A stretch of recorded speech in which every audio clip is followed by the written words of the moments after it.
যে আজকের যে মিটিংটা যে প্রোগ্রামটা আছে এটা পোস্টপোন করা হবে। দুর্ভাগ্য রাত্রিবেলা 10টা, তখন আমরা যখন খবর পাচ্ছি তখন পোস্টপোন করা সম্ভব নয়। তবুও আমরা যেহেতু প্রশাসনের সহযোগিতা করে অনেক কাজ করি, আমি দীর্ঘদিন কাজ করছি, এলাকার অনেক আইসি স্যার ওসি স্যার ছিলেন যাদের সঙ্গে আমি সরাসরি কাজ করেছি, অনেক আমরা সহযোগিতা দিয়েছি। এমনকি মার্ডার কেসে পর্যন্ত আসামিকে ধরিয়ে দেওয়া, আসামি যাতে সারেন্ডার করে সেই কাজে আমরা সহযোগিতা করেছি। ভারত জাকাত মাঝি পারগানা মহলের পক্ষ থেকে প্রশাসনকে আমরা এতটা সহযোগিতা করি, বিশ্বাস করি। কিন্তু আমাদের কালকে শেষ মুহূর্তে আমাদের মনে হয়েছে, প্রশাসন আমাদের কাছ থেকে যেভাবে সহযোগিতা নেয় সেই আন্তরিকতাটা বোধহয় প্রশাসনের পক্ষ থেকে এখন হারিয়ে গেছে। প্রশাসনের সেই আন্তরিকতা বোধহয় নেই। আন্তরিকভাবে প্রশাসন যদি আমাদের সঙ্গে সহযোগিতার হাত বাড়ান তাহলে এই ধরনের পরিস্থিতি আর দুটো হবে।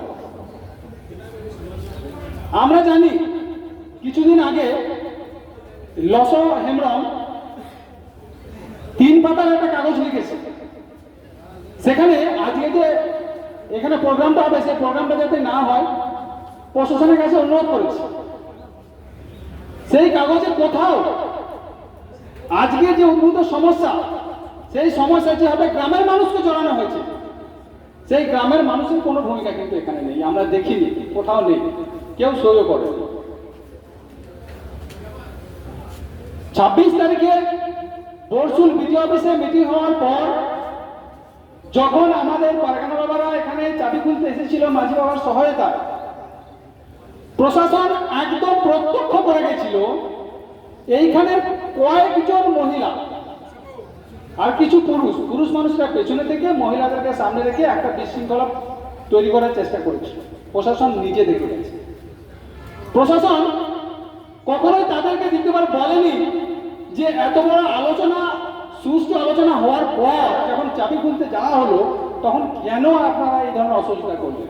প্রশাসন বলেন, প্রশাসন ওদেরকে দেখে একবার ধরতে বলেনি যে তোমরা অন্যায় করছো।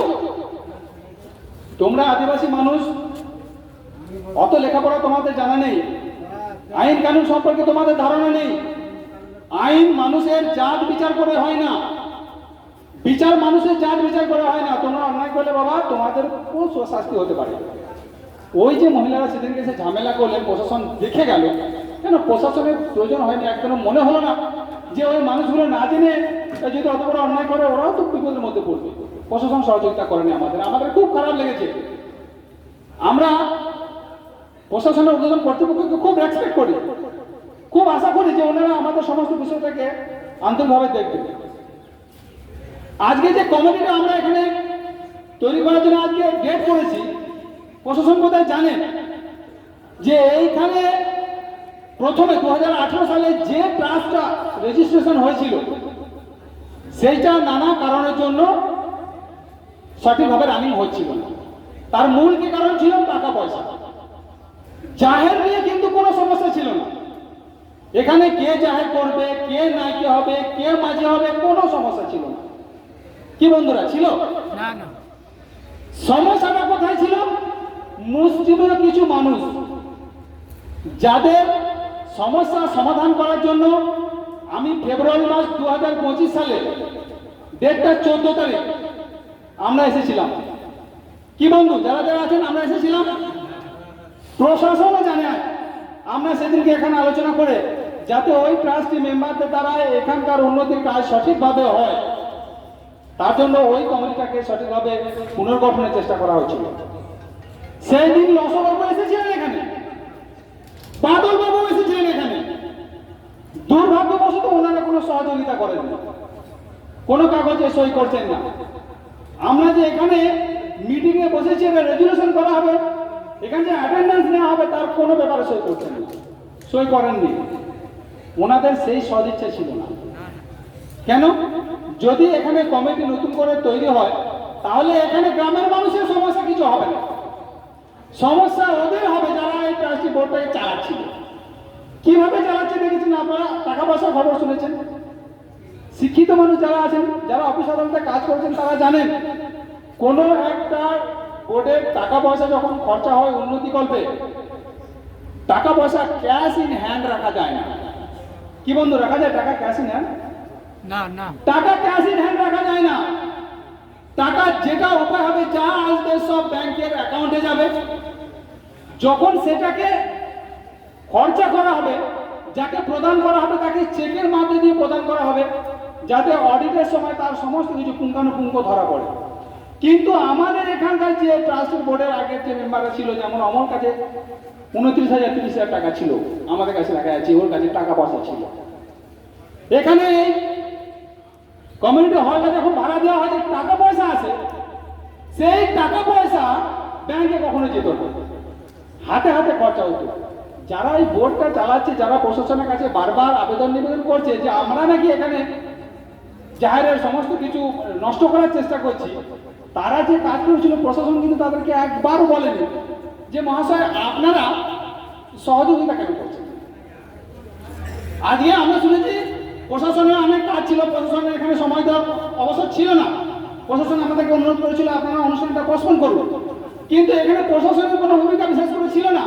যদি ওই সমস্ত মানুষ এসে এখানে সহযোগিতা করতো, যাদের সৎ মনোভাব যদি থাকতো, তাহলে আমাদের সমস্যা হওয়ার কথা ছিল কি? দরকার ছিল না। আমরা প্রত্যেকবারই একটা করে পিছিয়ে যাচ্ছি, আর প্রশাসনকে দেখিয়ে তারা আমাদেরকে বারবার পেছনে ফেলার চেষ্টা করছে। আদিবাসীদের ঐতিহ্যকে নষ্ট করার চেষ্টা করা হচ্ছে, আদিবাসীদের একটা ভালো কাজকে শেষ করে দিয়ে শুধুমাত্র মুনাফা লোকার চেষ্টা করা হচ্ছে। অনেক ঘটনা আছে, আমরা যার কারণে এখানে আসার পরে আশিস সাহেব আমাকে অনুরোধ করেছিলেন যে দেখুন আজকে আপনারা কিছু করবেন না, আজকে আপনারা ফিরে যান, আমরা পরবর্তীতে আপনাদের একটা ডেট দেবো, আমরা সেই ডেটে আমরা বসে একটা নতুন সমাধান খুঁজে, যাতে এই ট্রাস্টি বোর্ডটার সাহায্যে বর্তমান জেলা যারা সুষ্ঠুভাবে চলে তার একটা প্রচেষ্টা আমরা করব। কিন্তু প্রশাসন আমাদেরকে অনুরোধ করছে, প্রশাসন তাদেরকে আবার অনুরোধ করেছিল যে দেখুন ওরা তো মিটিংয়ে এসেছে, আপনারা সবাই আসুন, যদি প্রয়োজন হয় পরবর্তীকালেই আমাদের নতুন কমিটি তৈরি করা হবে, কিন্তু আপনারা একবার এখানে আসুন তো মশাই। ওরা আপনাদের মারধর করবে না আপনাদের গালমন্দ করবে আমরা দেখব, ওরা কি করে আপনারা চলুন তো। আমাদের সকলের উদ্দেশ্য, আমাদের অসভাপতির যা উদ্দেশ্য, আমাদের সকলের উদ্দেশ্য যদি এক হয় যে সমস্ত আদিবাসী মানুষের ভালো করবো আমরা, এই জেলা একটা পূর্ব বর্ধমান জেলা তথা সমগ্র পশ্চিমবঙ্গের মানুষের শুভ কাজে লাগুক, এটা যদি আমাদের সকলের সদ ইচ্ছা হয়, তাহলে আজকে ওদের আলোচনায় আসার অসুবিধাটা কোথায় ছিল? তারা এলো না কেন? যদি তাদের সমস্যা থেকেই থাকতো, আমরা যখন বারবার মাঝি বাবার কাছে যাচ্ছিলাম যে এই প্রোগ্রামটা, এই অনুষ্ঠানটা করা হবে বা এই আলোচনাটা বসা হবে, তারা আমাদের সঙ্গে কোনোভাবে যোগাযোগ করার চেষ্টা করেনি। আমরা কিন্তু একদিনও ওদেরকে কোনো কথা বলিনি, গালমন্দ করিনি, বারবার ওরাই চেষ্টা করছে। প্রশাসন তাদেরকে কেন ডিফেন্স করছে আমরা বুঝতে পারছি না। আমরা জানি না যে প্রশাসনের প্রকৃতই সেই আন্তরিকতা আছে কিনা। অনুরোধ করবো, দেখুন স্যার, যদি এইভাবে আমাদের বিষয়টা চলতে থাকে, একদিন এখানে হয়তো অনেক বড় দুর্ঘটনা ঘটে যেতে পারে, যার দায় কিন্তু প্রশাসনকে নিতে হবে।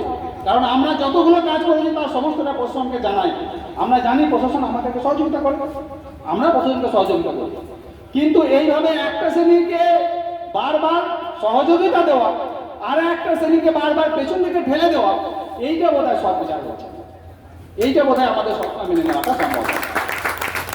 তাই আজকে এত রোদ গরমে যারা এখানে এসেছে, অনুরোধ করবো আমরাও এখানে একটা কমিটি তৈরি করবো। যদি আমাদেরকে আলাদা রেখে লসহেমরম আলাদা একটা ট্রাস্ট তৈরি করে এইটাকে চালানোর একটা ইয়ে দেখাতে পারে, দুঃসাহস দেখাতে পারে, আমরাই বেকার পাবো। কারণ আমাদের তো অধিকার আছে, যেদিন এটা ইয়ে করা হয়েছিল, তৈরি করা হয়েছিল, আমরাও তো ছিলাম তো সেদিন, তাহলে আমরাই কোনো বেশি কাজ করবো। আমরা আজকে বোর্ড তৈরি করবো এখানে, কি আজকেই ঠিক হয়ে যাবে, এটা প্রকৃত সৎভাবে চলবে না, এটা ওই অসৎ মানুষের হাতে তুলে দেওয়া। আমরা যতক্ষণ আমরা এটা দেখতে পাবো যে এখানে মানুষ খারাপ কাজ করছে, এটা কখনো আমি মেনে নেব না। ট্রাস্টি বোর্ড হবে, নতুন বোর্ড হবে, এত মানুষের সহযোগিতাতেই হবে। যদি প্রয়োজন পড়ে, ওরা যদি মনে করে যে আজকে না এসে ভুল করেছে, পরবর্তীতে এসে তাদেরকেও একটা সুযোগ দেওয়া হোক, আমরা তাদেরকে সুযোগ দেবো। কিন্তু আজকে আমরা খালি হাতে ফিরে যাবো না, আমরা একটা বোর্ড করে যাব। ওই যে কমিটি তৈরি করবো, সেই কমিটির সংশোধন আমরা পরবর্তীতে করতে রাজি আছি ওদেরকে নিয়ে, কিন্তু আজকে আমরা ফাঁকাভাবে যাবো, এটা আমরা আমি আমাদের এখানে আগত সমস্ত মানুষের কাছে অনুরোধ রাখলাম, বোধহয় আমি সময় অনেক বেশি নিচ্ছি, আমাদের সময় খুব কম, নতুন একটা কমিটি তৈরি করতে গিয়ে যে সময় লাগবে সেই সময়টা আমাদের দরকার, এবং আমাদের এখানে আরো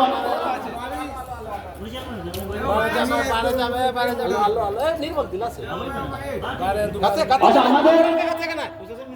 আমাদের এখানে আরো অনেক মানুষ আছে, প্রশাসনের মানুষেরা এখানে আছেন।